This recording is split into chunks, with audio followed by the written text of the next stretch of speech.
Mayor Johnson, thank you for coming on the show.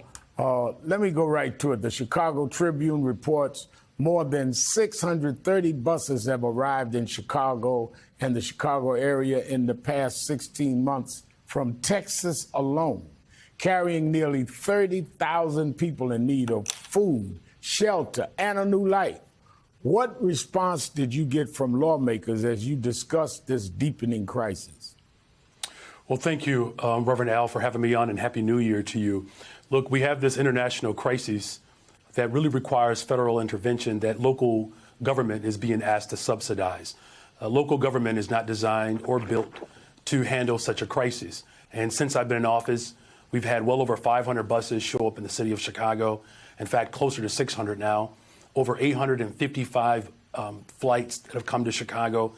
And now the governor of Texas is now chartering private planes landing in the city of Chicago and the surrounding area with migrants coming up from the Central and South America in particular. The governor of Texas is committed to causing chaos. And what I've done over the course of my first 8 months in office is work to bring some structure and some coordination around this mission. Like you said, 30,000 migrants have come through the city of Chicago. Right now, we have 15,000 migrants that I am sheltering in 27 different shelters. Roughly 4,500 children are in our Chicago public schools. We are providing health screenings. We are providing vaccination for migrants. And of course, we are working towards work authorization to place these families onto sustainability. But again, this mission is not sustainable without the support of the federal government. And so my conversation with the Illinois delegation is, one, to make sure that we actually have an appropriations funding to actually deal with this crisis. Two, work to expedite work authorization. And quite frankly, Reverend Al, what we need is a nationwide coordination to be able to address this crisis. No, it puts a tremendous burden on you and other Democratic mayors. I might add, many black mayors has been the focal of this. In fact, on Thursday, New York City Mayor Eric Adams filed a $700 million lawsuit against 17 charter bus companies who transported migrants from Texas. What are your thoughts about the case, and is this an action you would consider taking as well?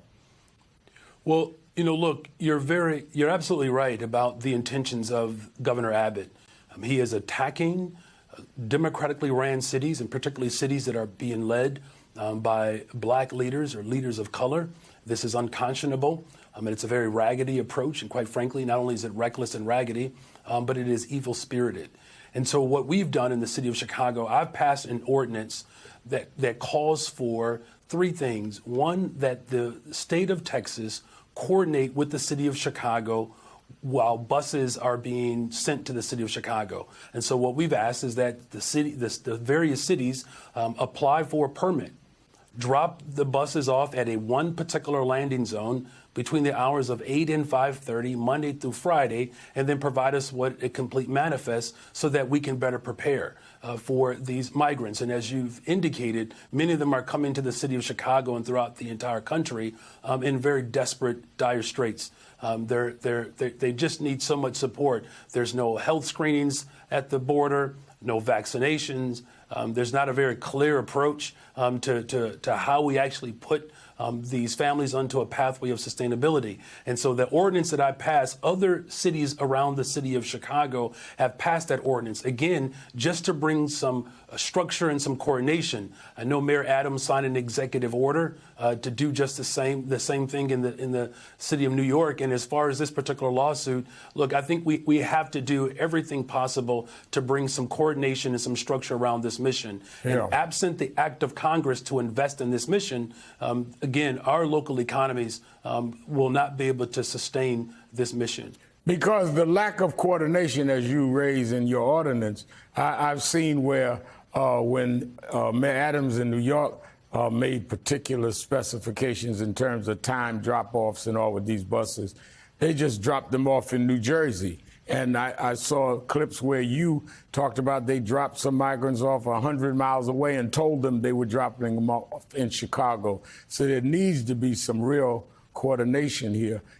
Let me go to this. Your new budget includes a significant amount allocated towards improving social services for low and working class people in Chicago, and notably $500,000 for a new panel that will study whether and how the city should pay reparations to Chicagoans who are descendants of enslaved African Americans. Can you talk a little about how the reparations study will work? Look, absolutely. You spent some time in Chicago and you know the history of the civil rights movement and the city of Chicago.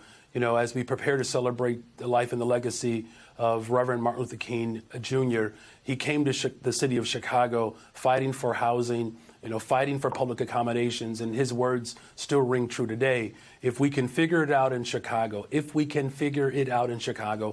do it anywhere in the world. And that's the impetus behind this study. Look, black folks have been stuck at the margins for generations. I've been a part of social movements working alongside of you and, of course, Reverend Jackson. Schools have been closed in the city of Chicago throughout the country. Health clinics have been shut down throughout the city of Chicago. In my budget, I do a couple of things. I reopen mental health clinics, and we stand up a brand new office for reentry. Individuals who are returning from jails and incarceration, we are standing up an entire office to make sure that we're investing in these families. This is very much part of the legacy of the new Jim Crow. And so this study for restoration and reparations is really to right the wrongs of a very, very evil, bad past. And as Dr. King said, we're going to figure it out in Chicago and be a model for the rest of the country. Yeah, and I remember when I was younger, it was not even talked about. Now you have Chicago, you have California, the governor of New York just signed for a study. Reparations is no longer a marginal issue.